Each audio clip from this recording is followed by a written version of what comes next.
বিনয়ের সাথে এটাতে দ্বিমত করতে চাই, কারণ একজন দুজনের আপনি চোখ দিয়ে যদি পুরো রাজনৈতিক দলটাকে দেখেন দেখেন এখানে কিন্তু আমাদের ফাইটটা দুই জায়গায় বলতে আমাদের কিন্তু এই বিদ্যমান অপসংস্কৃতির সাথে ফাইট দিতে হচ্ছে, সেটা আপনি এলাকায় বলেন, পার্টি ভিত্তিতে বলেন, আবার নতুন জনগণ পছন্দ করে স্বচ্ছ স্পষ্ট ব্যবস্থাও স্টাবলিশ করতে হচ্ছে এবং সেটা চর্চাও করতে হচ্ছে।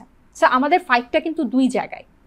আপনি যখন এলাকায় একটা দল যখন পেশি শক্তি প্রভাব খাটাবে, অর্থের প্রভাব খাটাবে, প্রতিপত্তির প্রভাব খাটাবে, ক্ষমতার প্রভাব খাটাবে, তখন আমাদের জনগণ, আমাদের নেতা গিয়ে যখন স্বাভাবিকভাবে কথা বলবে, তখন কিন্তু এই যে একটা ইমব্যালেন্স, একই জনগোষ্ঠীকে কিন্তু আমাকে কথা দিয়ে, আমার আশ্বাস দিয়ে তাকে কনভিন্স করতে হচ্ছে, আরেকজন কিন্তু অর্থ দিয়ে করছে। তাহলে আমার ফাইটটা কিন্তু দুই জায়গায়। আপনি দেখেন যে আমাকে এই পুরনো জিনিসটাও ভাঙতে হচ্ছে এবং এই পুরনো জিনিসটার সাথে আমাকে ফাইট করতে হচ্ছে।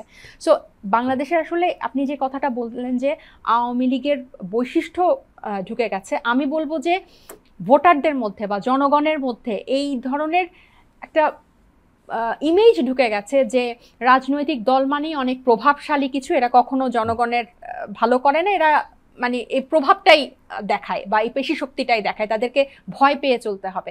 উল্টা যে তাদের জনগণকে ভয় পেতে হবে এটা কিন্তু তারা জানে না।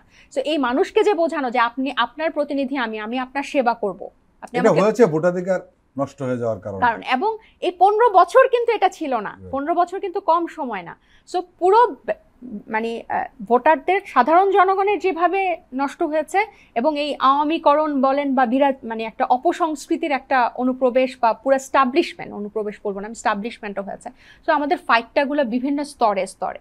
সো এই পুরো প্রক্রিয়াটাতে চলতে চলতে যদি আপনি দুই একজনের কোনো কারণের যদি আপনি পুরো দলটাকে ইয়া করেন, সেটাতে আমি আসলে দ্বিমত জানাবো আর কি।